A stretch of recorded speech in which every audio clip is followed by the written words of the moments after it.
चलिए चाय पर चर्चा की शुरुआत करते हैं और सबसे पहले सनातन संस्कृति की बात करते हैं। उससे जुड़ी कुछ अद्भुत तस्वीरें आज आपको दिखाएंगे, जिनमें सबसे पहले तस्वीर दिखाएंगे भगवान जगन्नाथ धाम की। आज पूरे विधि विधान के साथ भगवान जगन्नाथ, बलभद्र और सुभद्रा जी की मूर्तियां मंदिर में विराजमान कर दी गई हैं। इसी के साथ इस दौरान कुछ और भी परंपराओं को निभाया गया है, जिनको देखने के लिए काफी संख्या में श्रद्धालुओं की चहल पहल जगन्नाथ मंदिर परिसर में रही।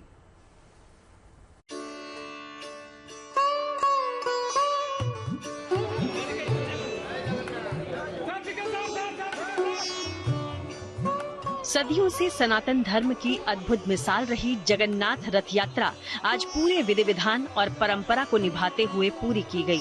इसके साथ ही प्रभु जगन्नाथ अपने भाई बहन के साथ मंदिर के अंदर विराजमान हुए। भगवान जगन्नाथ ने अपने बड़े भाई बलभद्र और छोटी बहन सुभद्रा के साथ मंदिर में प्रवेश किया। 7 जुलाई से शुरू हुई जगन्नाथ जी की रथ यात्रा किसी पर्व से कम नहीं रहती। लाखों की तादाद में श्रद्धालु इस रथ यात्रा का साक्षी बनते हैं। रथ यात्रा की शुरुआत भी पूरी रौनक और भव्यता के साथ होती है, तो समापन भी भव्यता भरे माहौल में ही होता है। मगर रथ यात्रा समाप्ति से पहले बरसों पुरानी एक और परंपरा यहाँ निभाई गई, जिसमें भगवान जगन्नाथ का महालक्ष्मी जी को रसगुल्ला खिलाने का रिवाज है। इसी परंपरा को निभाते हुए आज के दिन प्रभु जगन्नाथ को रसगुल्ले का भोग लगाया जाता है, जिसके बाद ही भगवान जगन्नाथ भाई बलभद्र और बहन सुभद्रा के साथ मंदिर के अंदर प्रवेश करते हैं। सदियों से चली आ रहे इस रीति रिवाज को साल में सिर्फ एक बार ही निभाया जाता है। पूरे ओडिशा में आज के ही दिन घर घर, गलियों, मंदिरों में रसगुल्ले का प्रसाद बढ़ता है।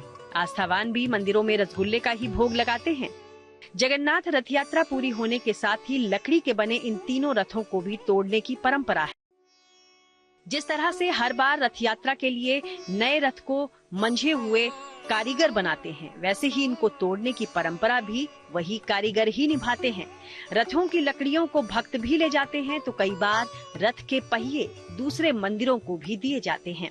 कुल मिलाकर भगवान जगन्नाथ की मुख्य लीला भूमि रही ओडिशा की पुरी पिछले कुछ दिनों से संस्कृति, परंपरा और धार्मिकता के रंग में रंगी दिखाई दी। पुरुषोत्तम पुरी के नाम से प्रसिद्ध पुरी की धरती पर पूरे विधि विधान के साथ जगन्नाथ रथ यात्रा को संपन्न किया गया, इस उम्मीद के साथ कि अगले बरस भी प्रभु जगन्नाथ के नाम पर ही ये रथ यात्रा भक्तिभाव के समंदर में गोते लगाएगी। Bureau report, good news today.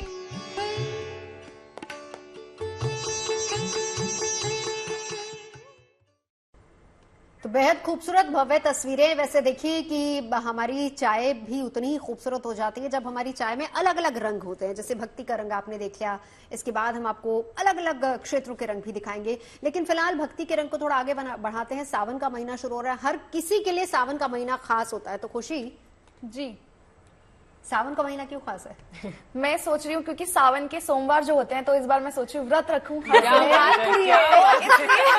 इस बार सावन के सोमवार खास होने वाला है। दीपिका मुझे कल यही कह रही थी कि अच्छा, कुछ ऐसा भी होता है कि अच्छे वर के लिए रखे जाते हैं। बिल्कुल ऐसी मान्यता है, इसीलिए ही होता है। नहीं, मैं नहीं भूखा रह सकती, मैं नहीं रख तो सिखाएंगे क्या सावन के महीने में? क्यों खास है आपके लिए, बताइए।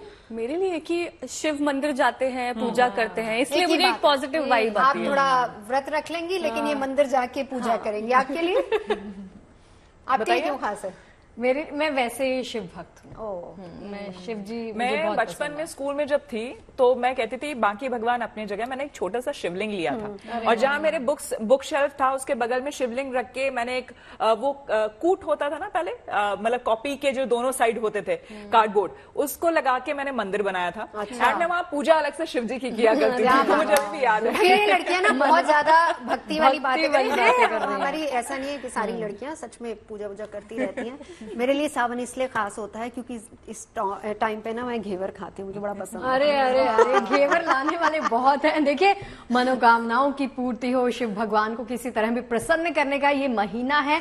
तो खुशी ने तो बता दिया कि उनकी मनोकामना क्या रहने वाली है। अब खास रौनक देखने को मिल सकती है बाबा महाकाल के दरबार में, उसकी तस्वीरें देखिए।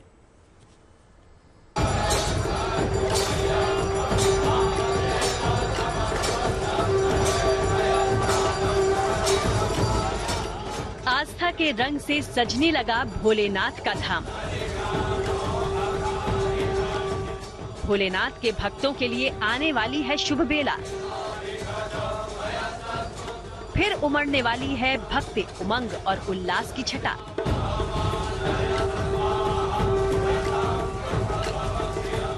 वो पल अब आने वाला है जिसका इंतजार भोले के भक्तों को बेसब्री से रहता है। आस्था और भव्यता की जीती जागती दिव्य तस्वीर है बाबा महाकाल की, जहां सावन के पवित्र महीने की शुरुआत से पहले तैयारियां जोर शोर से की जा रही हैं। सावन का पावन महीना 22 जुलाई से शुरू हो रहा है। ऐसे में भोले के भक्तों का उत्साह चरम पर है।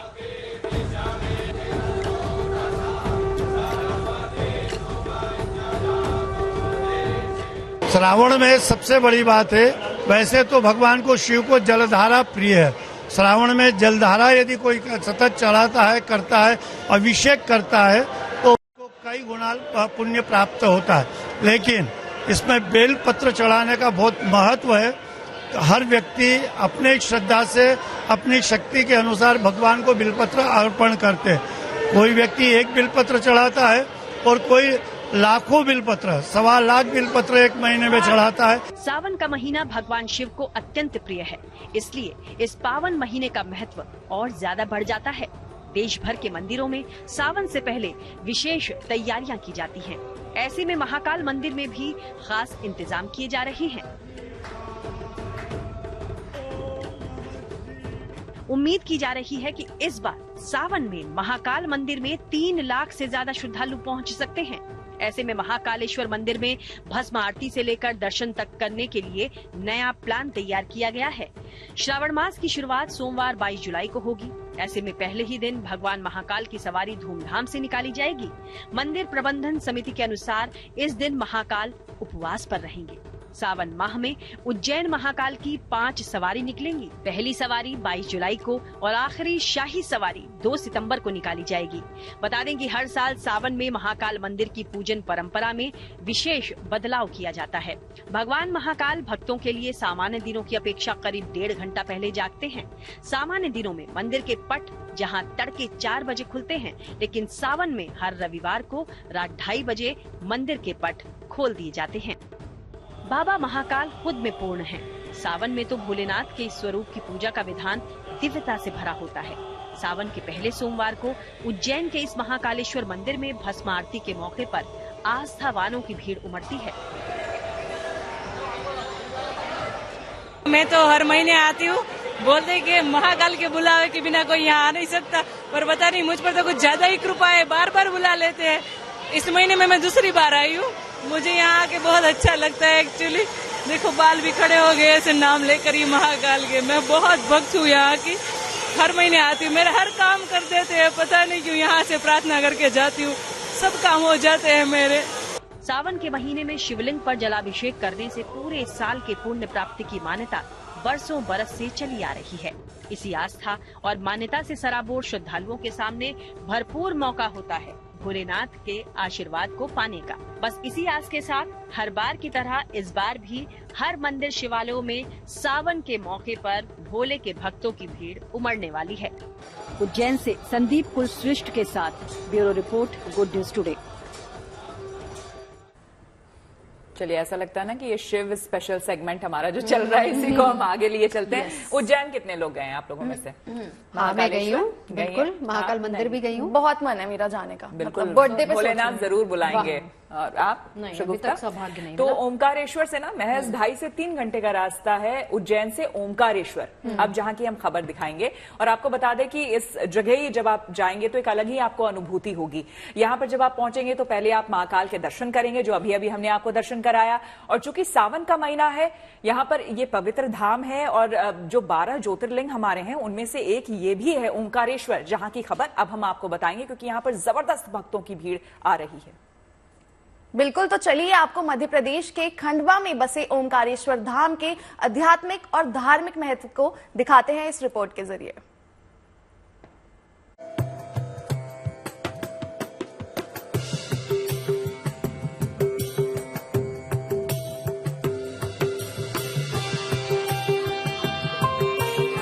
वो पावन तीर्थ जहां स्वयंभू रूप में प्रकट हुए भोलेनाथ।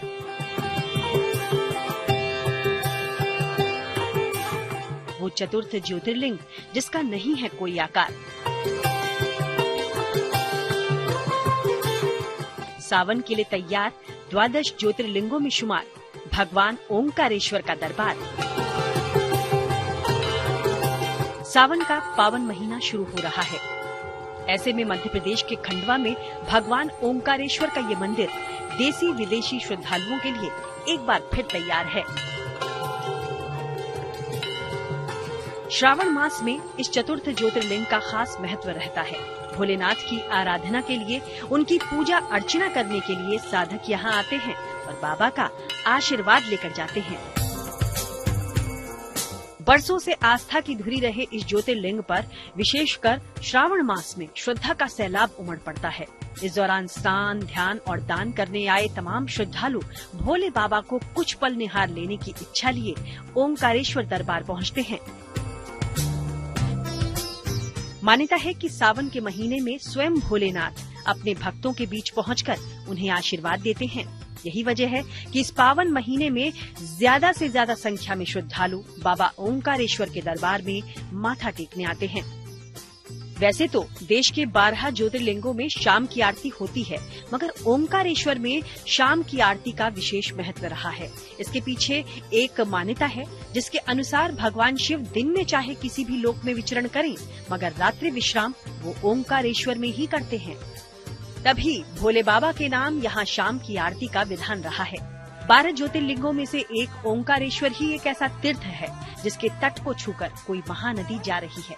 बाबा के दर्शन के बाद ही यहाँ नर्मदा नदी का दर्शन किया जाता है। ओंकारेश्वर धाम में ही मात्र 8 साल की उम्र में आदि गुरु शंकराचार्य जी केरल से पहुँचे, जहाँ उन्होंने गुरु गोविंद भगवतपाद जी से दीक्षा पाई और तभी से ये जगह शंकराचार्य की दीक्षा स्थली भी कहलाई। इसके ऐतिहासिक, आध्यात्मिक और धार्मिक महत्व को देखते हुए ही ओंकारेश्वर के मांधाता पर्वत पर एकात्म धाम बसाया जा रहा है, जिसकी कड़ी में शंकराचार्य जी की करीब 108 फीट ऊंची प्रतिमा को स्थापित किया गया।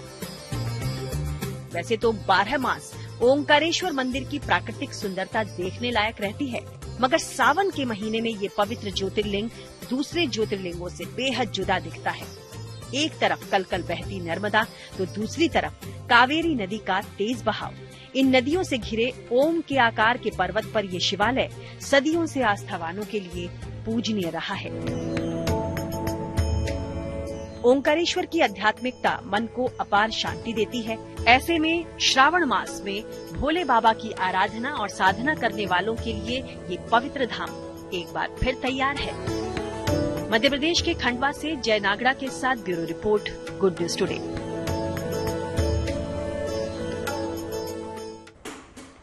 तो चलिए सावन और शिव आराधना से जुड़ी एक और खबर आपको दिखाते हैं। अब सावन का महीना है तो जाहिर सी बात है कि कावड़ यात्रा की शुरुआत भी होगी। तैयारियां फुल ऑन है।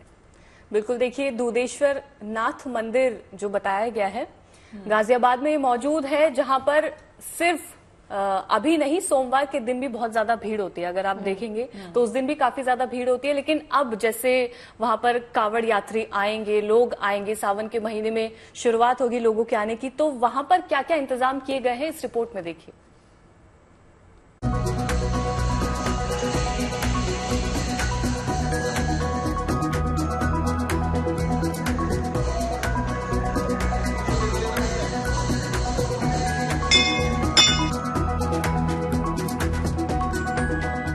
महादेव और बम बम बोले के जयकारों के साथ सभी भोले भक्त आ रहे हैं। भोले भक्त यानी कावड़िया, जो कि 22 जुलाई से सावन लगते ही अपने अपने घरों से बाहर निकल कावड़ यात्रा में शामिल होंगे। सभी शिव भक्त गंगा तट पर जाकर अपने अपने कलश में गंगा जल भरेंगे, उन्हें अपने कावड़ से बांध कंधों पर लटकाकर अपने अपने शिवालय में लाएंगे और शिवलिंग पर जल अर्पित करेंगे। धार्मिक मान्यताओं के अनुसार कहा गया है कि भगवान भोलेनाथ अपने सभी शिव भक्त जितने भी हैं उनके कावड़ यात्रा जो करते हैं, उनकी सभी मनोकामना पूरी करते हैं, उन्हें हर संकट से दूर करते हैं।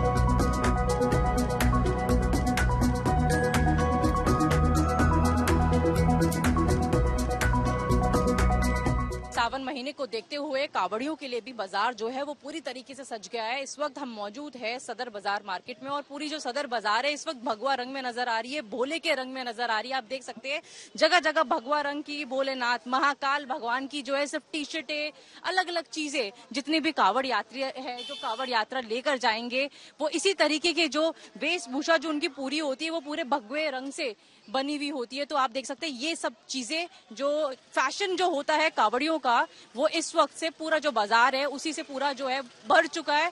हम यहाँ पे बात करेंगे क्या कुछ नया है इस बार कावड़ियों के लिए। देखिए जी, पहले तो ये इस तरह का चलता था, अब ये 4-5 साल के बाद से अभी आया है, नए नए प्रिंट आ रहे हैं बाजार के अंदर, नई नई चीजें आ रही हैं भोले जी की। ये देखिए ये टी शर्टें बहुत बढ़िया हैं, ये आजकल चलन में है। इस टाइम सारे भोले जितने हैं लेके जाते हैं, सब बहुत अच्छे से बिकती हैं ये सारी चीजें। और ये देखिए नए नए प्रिंट आ रहे हैं, कलर का कोई इश्यू नहीं रहता इसमें, कुछ भी बस छपा होना चाहिए, लिखा होना चाहिए। सारी चीजें भगवान के नाम की हैं, ये सब अच्छे अच्छे। ये कुर्ता है देखिए, ये सब एक से एक कुर्ते चल रहे हैं, कॉटन के कुर्ते हैं।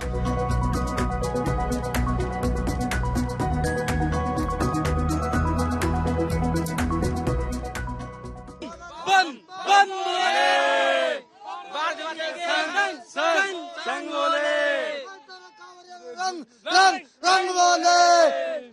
तो आप देख सकते हैं भोले के भक्तों में कितना ज्यादा जोश है। पूरी तैयारी हो गई है या तैयारी तो अभी शुरू की हो गई होगी?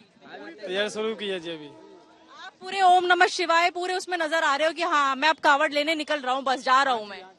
कावड़ लेने यात्रा के लिए जा रहे, निकल चुके हम घर से। निकल चुकी हो घर से, लेकिन आपकी कहाँ है? आपने कावड़ भी नहीं लिया है अभी तक। जहाँ झंडे नजर आ रहे हैं मुझे कुछ वो रखे हमारे कावड़, पुरानी कावड़ है वो नीचे रखी है स्टेशन पे, और वो लेके जा रहे हैं, गंगा जी में बहाएंगे और फिर नई कावड़ अपना लेके आएंगे, जल भी लाएंगे, फिर शिवलिंग पे चढ़ाएंगे शिवरात्रि को। क्या कुछ अपने साथ लेकर जा रहे हैं? सब कुछ अभी अपना खाना कपड़े ले जा रहे हैं, बस खाना कपड़े ले जा रहे हैं, पैसे ले जा रहे हैं, घूमेंगे फिरेंगे 2-4 दिन, उसके बाद फिर आएंगे अपना कावड़ जल लेके। बम बम बोले, बम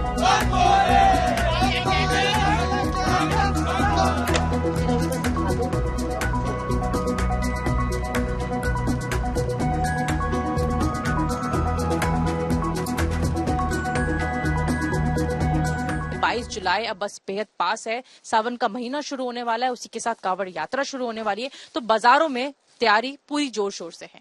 कैमरा पर्सन दीपक बिष्ट के साथ मनीषा लड्डा, दिल्ली। वही यकीन मानिए स्टूडियो का माहौल पूरा भक्तिपूर्ण हो चुका है, ये लीन हो चुकी है सारी लड़कियां। सोचा कि अयोध्या की तस्वीरें कैसे मिस हो सकती हैं। खुशी की तो तैयारी है, वो पूछ ही रही थी कि क्या विधान रहता है व्रत का, जो सोमवार का व्रत होता है वो बताइए। आप मेरा मजाक क्यों उड़ा रहे हैं? मतलब आपको विश्वास नहीं है कि मैं व्रत नहीं, हमने भी बड़े रखे हैं, बिल्कुल है ना? हम आपको प्रॉपर बताएंगे, जानकारी देंगे कि कैसे रखते हैं क्या बात। लेकिन अभी अयोध्या की तस्वीरों की बात करते हैं। राम मंदिर के सुरक्षा को और भी पुख्ता बनाने की जिम्मेदारी सौंप दी गई है एनएसजी के हाथों में। बिल्कुल, इसके साथ ही अयोध्या में ट्रैफिक व्यवस्था सुधारने के लिए चौराहों पर सीसीटीवी कैमरे लगाए गए हैं, जहां पर ट्रैफिक पुलिस के जवान कंट्रोल रूम से बैठकर ट्रैफिक पर नजर रख सकते हैं।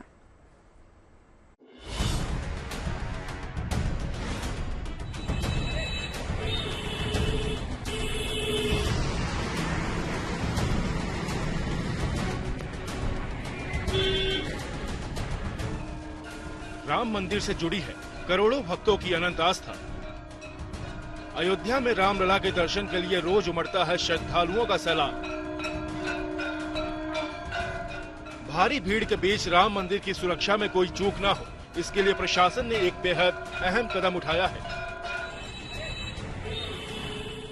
मंदिर परिसर के लिए एक अभेद्य सुरक्षा कवच बनाने की जिम्मेदारी अब एनएसजी को दी गई है। गुरुवार रात कड़ी सुरक्षा में मंदिर परिसर में पहुंची पुलिस और एनएसजी की बसें इस नए इंतजाम की गवाही दे रही है। एनएसजी की टीम को आईजी स्तर के एक अधिकारी लीड कर रहे थे।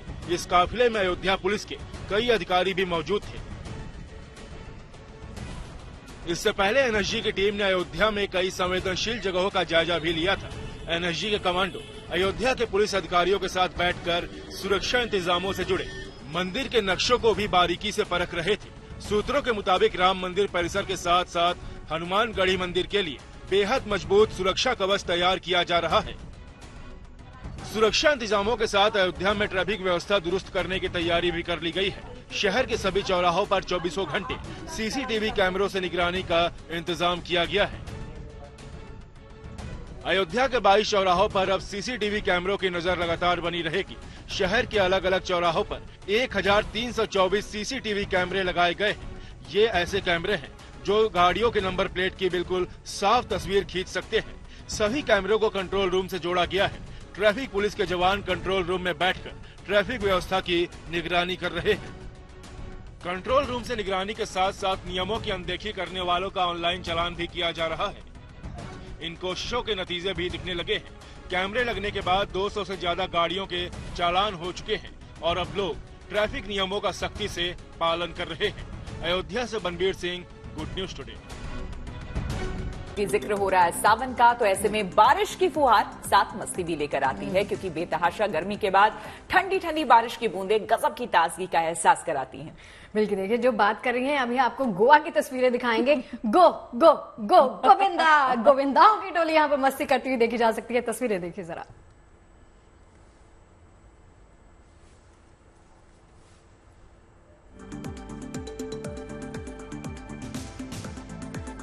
लेकिन यहाँ पे आपने गोविंदाओं की बात की, लोग कंफ्यूज तो नहीं हो जाएंगे महाराष्ट्र के गोविंदा से? मुझे लगता नहीं है ये महाराष्ट्र की तस्वीरें नहीं आई हैं। गोवा में एक्चुअली एक फेस्टिवल खेला जाता है जहां पर तमाम लोग एकत्रित होते हैं, किस तरह से मस्ती करते हैं, मस्ती के रंग में अपनी मस्ती के तमाम रंगों को दिखाते हैं। वो रिपोर्ट आपको दिखाते हैं, देखिए जरा।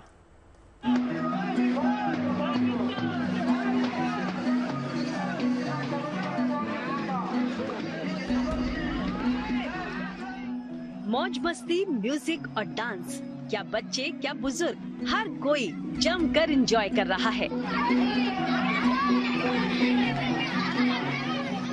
सब पर मिट्टी का रंग चढ़ा है, हर कोई मिट्टी के रंग में रंगा है, हर कोई लूटपोट है, मस्ती कर रहा है। नजारा ऐसा है कि किसी को पहचानना भी मुश्किल हो गया है।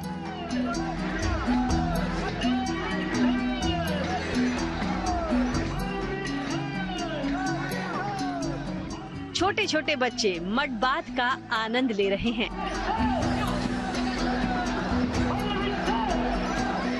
तो नौजवान और बुजुर्ग भी मिट्टी में लोटपोट हो रहे हैं। बारिश में भीगना और बात है, लेकिन गोवा में तो मॉनसून में अलग ही नजारा दिख रहा है।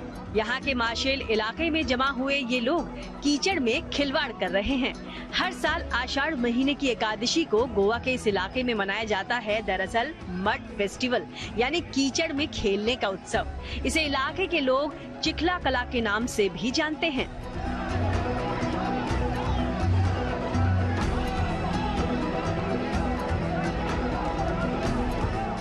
माशेल के देवकी कृष्ण मंदिर के परिसर में ये उत्सव मनाया जाता रहा है और इस दौरान पारंपरिक पूजा अर्चना के बाद यहाँ मौजूद जन समुदाय खुद को भगवान कृष्ण और उनकी मंडली का हिस्सा मानकर उनके बचपन के खेलकूद का अभिनय करता है और कीचड़ में खूब धमाल मचाता है।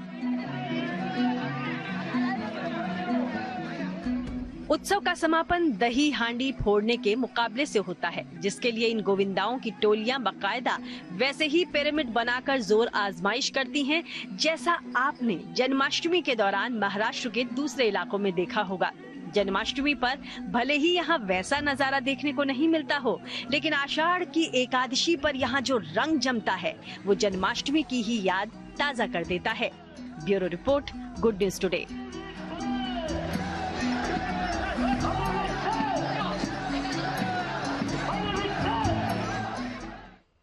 अच्छा, सब ये बताइए कि पहली फिल्म किसी को याद है, कहाँ देखी थी, कौन सी देखी थी? शगुफ्ता, हम आपके हैं कौन याद आती है मुझे तो। कहाँ देखी थी? मैंने देखी थी पंजाब में, रूपनगर में। छोटा मल्टीप्लेक्स था या सिंगल थिएटर? छोटा सा सिंगल स्क्रीन। आपने? मुझे तो याद है कि VCR हुआ करता था पहले के टाइम में, है ना, तो वो बीच में मोहल्ले में लगा के सारे लोग बैठ के देखते थे, तो वो कभी मैंने देखी थी। खुशी और दीपिका, आप लोगों ने? मेरी तो है कोई मिल गया, मुझे याद नहीं, मैं जानना ये चाह रही हूँ कि आपने सिंगल स्क्रीन पे देखी या फिर मल्टीप्लेक्स में? छोटा सा ही था थिएटर, छोटा सिंगल स्क्रीन होगा बिल्कुल। आई गेस मल्टीप्लेक्स यहाँ से मल्टीप्लेक्स वाला जमाना आगे शुरू हो जाता है। लेकिन देखिए, आजकल सिंगल स्क्रीन थिएटर्स बहुत कम देखने को मिलते हैं, बट अब उनके लिए एक बहुत अच्छी पहल हो रही है यूपी सरकार की तरफ से। बिल्कुल, देखिए अब यूपी सरकार ने इन छोटे थिएटर्स को नया जीवन देने का मिशन हाथ में ले लिया है। सरकार ने बंद पड़े, खस्तहाली से जूझ रहे सिनेमा हॉल्स के लिए कई तरह के राहत पैकेज की घोषणा की है।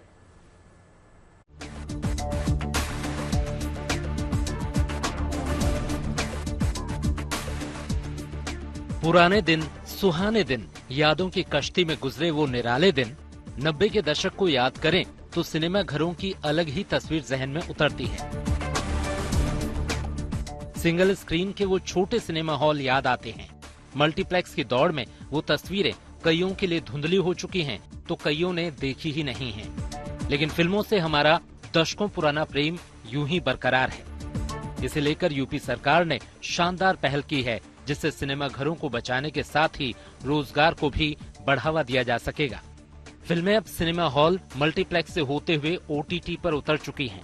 ऐसे में सिनेमा घरों से जुड़े रोजगार खत्म होने की कगार पर हैं। यूपी सरकार इसी को बचाने की कवायद में जुटी है।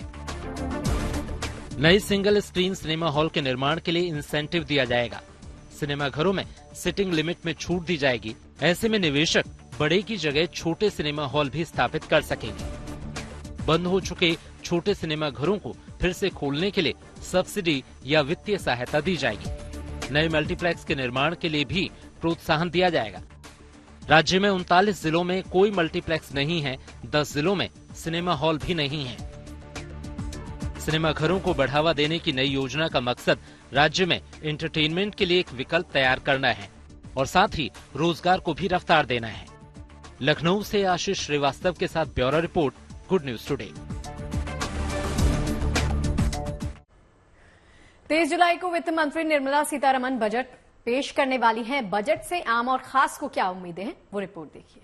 बजट में क्या उम्मीद आपको लग रही है? तीसरा टर्म है सरकार का, मोदी सरकार का, क्या उम्मीद है आपको? देखिए, बीइंग अ स्टूडेंट मैं बता रहा हूँ कि अभी जो इस पे मैं चाहता हूँ गवर्नमेंट ज्यादातर काम करे और बहुत ज्यादा फोकस लगाए, वो है स्किल डेवलपमेंट के ऊपर। बीइंग अ स्टूडेंट, मैं एक स्टूडेंट कम्युनिटी का पर्सपेक्टिव दे रहा हूँ आपको। पिछले 3-4-5 साल में जो चीज सबसे ज्यादा चेंज हुई है यूथ के अंदर, वो उनका माइंडसेट हुआ है। Being a job seeker to being a job giver की तरफ जो यूथ का माइंडसेट गया है, नहीं मुझे जॉब गिवर बनना है, मुझे Tier 1, Tier 2, 3 सिटीज के अंदर जॉब की प्रोडक्शन करनी है, चाहे अपॉर्चुनिटीज प्रोड्यूस करनी है। ठीक है, एक चीज मैं चाहता हूँ जो इंट्रोड्यूस की जाए, that is skill based reservation. उस चीजों के लिए हर स्टेट का अपना अपना रेगुलेशन कमेटी तो रहता ही है, जिसमें से उनको इंडस्ट्री ट्रेनिंग और इन चीजों के लिए थोड़ी बहुत फंड अलग से निकाल के रखना चाहिए। क्योंकि पढ़ाई तो 15-20 सालों से वही रहा जा रहा है, लेकिन जो टेक्नोलॉजी बदलते आ रही है, वो काम करने की तकनीकें और इंडस्ट्री में मशीनरी चेंज हो रही है। इसका अगर आप लोगों को नॉलेज प्रोवाइड करवा दें तो वो आगे जाके तरक्की कर पाएंगे। हिसाब से जैसे अभी मेरे फ्रेंड्स ने बोला कि स्किल बेस्ड हमें लर्निंग आगे बढ़ानी चाहिए। जैसे कि हमें पता है कि AI जो है अभी इंट्रोड्यूस हुआ है कुछ टाइम से, और वो कई लोगों के लिए बहुत थ्रेट भी बन गया है, जिनको वो AI ढंग से यूज करना नहीं आता। उनकी जॉब्स भी जा रही है बिकॉज ऑफ AI। बट हम इसको कम कर सकते हैं। हम ये कर सकते हैं कि गवर्नमेंट जो करे वो स्कूल से ही AI के क्लासेस अगर इंट्रोड्यूस कर दे, क्लासेस एक सब्जेक्ट इंट्रोड्यूस कर दे, जो कि हम स्टार्टिंग से AI के बारे में लर्न करें, उसे रेगुलेट करना जाने, ताकि आगे जाके हम इंडस्ट्री और जो एजुकेशन है उसके बीच का गैप, जो स्किल गैप है जो AI क्रिएट कर रहा है, उसे हम कम कर सकें। स्कॉलरशिप जो है उसका अगर और ज्यादा बढ़ जाए, स्कॉलरशिप का परसेंटेज अगर बढ़ जाए लोगों के सामने, लोगों के लिए, स्टूडेंट्स के लिए, चाहे स्कूल में हो कॉलेज में हो, तो आई गेस जो रूरल में भी है स्टूडेंट, जो लोग पढ़ नहीं पा रहे, तो उन लोगों को भी मौका मिलेगा। वी कैन से कि हम लोग का भी एजुकेशन का जो परसेंटेज है वो शायद may be after 5 years 15 to 20% बढ़ जाएगा।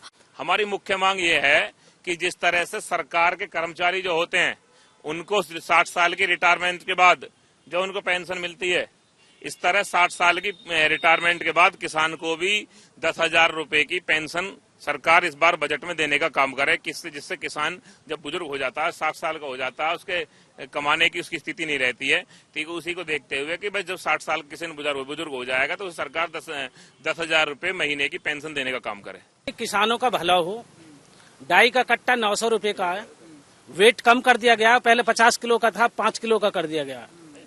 किसानों के बारे में सोचें ज्यादा से ज्यादा, और किसानों के बच्चों के बारे में सोचें। बेरोजगारी आए दिन बढ़ती जा रही है, इस पर काम करे सरकार। तो चलिए अब हम आपको मशहूर कैफे की भी सैर करवा देते हैं, जिसे फिलहाल शांतरी नायक के बेटे नरेश नायक चला रहे हैं, और उन्होंने इस कैफे से अंबानी फैमिली का जुड़ाव, उनके संस्कार और खासकर अंबानी वेडिंग सेलिब्रेशन में अपनी मां के वायरल वीडियो पर कुछ जज्बात बयां किए हैं। पहले तो मैं आपसे समझना चाहूंगा कि आप कैसा महसूस कर रहे हैं। आप अपनी माता को लेकर गए थे, आपकी माता को इनवाइट आया था, मुकेश अंबानी साफ तौर पर और उनके बाकी परिवार वाले भी यहाँ पर आते हैं।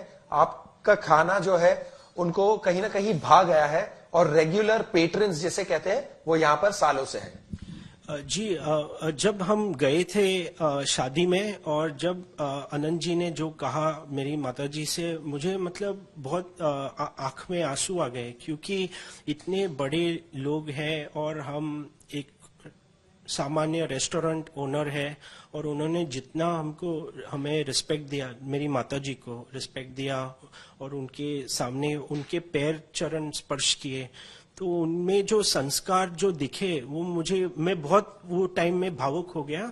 और वो पता चलता है कि अंबानी परिवार के जो बच्चे हैं उनकी क्या संस्कृति है, and it speaks more about the Ambani family, मतलब अंबानी फैमिली के बारे में ज्यादा इसके बारे में पता चलता है। जब लोग आपको आके कहते हैं कि भाई तुम तो बड़े लकी हो, मुकेश अंबानी तुम्हारे यहाँ के डोसा, इडली और बाकी सब साउथ इंडियन आइटम्स खाते हैं, सच बोलूं तो मैं बहुत लकी हूं कि मुझे ऐसे पेरेंट्स मिले और जिन्होंने इतना मेहनत डाली है। मेरे माताजी ने 10 साल ये होटल चलाया है। वो होटल चलाना कोई आसान काम नहीं है, बहुत रफ बिजनेस है।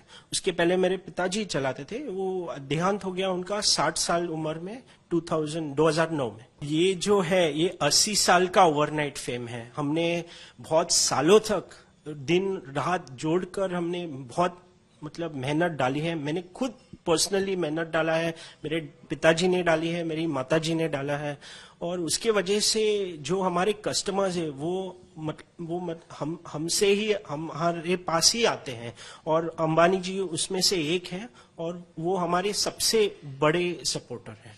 पूरा अंबानी परिवार को आप चार्ज करते हैं ये पहले मील के साथ, आपको क्या लगता है? और मुकेश अंबानी इसके बारे में क्या सोचते हैं? उनकी सबसे फेमस डिश क्या है यहाँ की? मुकेश सेठ की फेमस डिश इडली है। वो हेल्दी खाते हैं ज्यादा करके, और जब वो विदेश जाते हैं तो उनके हवाई जहाज से पर हमारा खाना जाता है। ऐसा कहा जाता है कि जब वो पेरिस में थे एक बार, जो फ्रांस में है, तो उनको मैसूर कैफे खाना था, मैसूर कैफे से खाना मंगवाना था, तो उनकी जो फ्लाइट है कॉर्पोरेट जेट, वो फिर से पेरिस से मुंबई आकर हमारा खाना लेकर वो वापस गई। इतना मतलब उनका लगाव है साउथ इंडियन खाना से, पर्टिकुलरली मैसूर कैफे का खाना से। तो फिर आप और ये आपका रेस्टोरेंट काफी स्पेशल फील करते होंगे, नहीं? हम डेफिनेटली मुकेश सेठ के पेट्रोनेज से हम बहुत आभारी हैं, पर आप ये भी आपको मैं बताना चाहता हूं कि जितना मेहनत और अटेंशन जो हमने दिया है वो होटल को, और उसमें हम मतलब वो आसान नहीं है। मैं सब दर्शकों को बताना चाहता हूं, कोई भी बिजनेस चलाना इतना आसान नहीं है। तो जब आप दर्शक हमें एनकरेज करते हैं, यदि मुकेश भाई रहे या फिर आप रहे, तो हमें बहुत अच्छा लगता है और हमें लगता है कि ये आगे लेकर जाना है। देखिए, ये जरूरी नहीं है कि चाय सबकी पसंद हो, लेकिन चाय के साथ को ना नहीं कह सकते, यानी कि नकार नहीं सकते। सीधा मतलब है चाय जरूरी है, लेकिन चाय पर साथ होना उससे भी ज्यादा जरूरी है। ये बात तो हम सब कहते हैं कि कॉफी हो या चाय, बातें हो या खबरें, मजा सबके साथ ही आता है। देखिए, बिल्कुल जैसे दोस्ती होना उतना ही मायने नहीं रखता, दोस्ती को जीवित रखना उतना मायने रखता है। तो इस साथ पर दोस्ती को कायम रखेंगे। बिल्कुल। तो वीकेंड की शुरुआत हो चुकी है, चाय की चुस्कियां तो आप वीकेंड पर लेंगे ही, लेकिन हमें मिस करिएगा जरूर। करेंगे बिल्कुल, सब मिस करेंगे, इसीलिए तो मंडे को आएंगे, क्योंकि भाई हमारी चाय है ही इतनी खास। तो आप एंजॉय कीजिए अपना वीकेंड। हम मिलते हैं मंडे को चाय के साथ।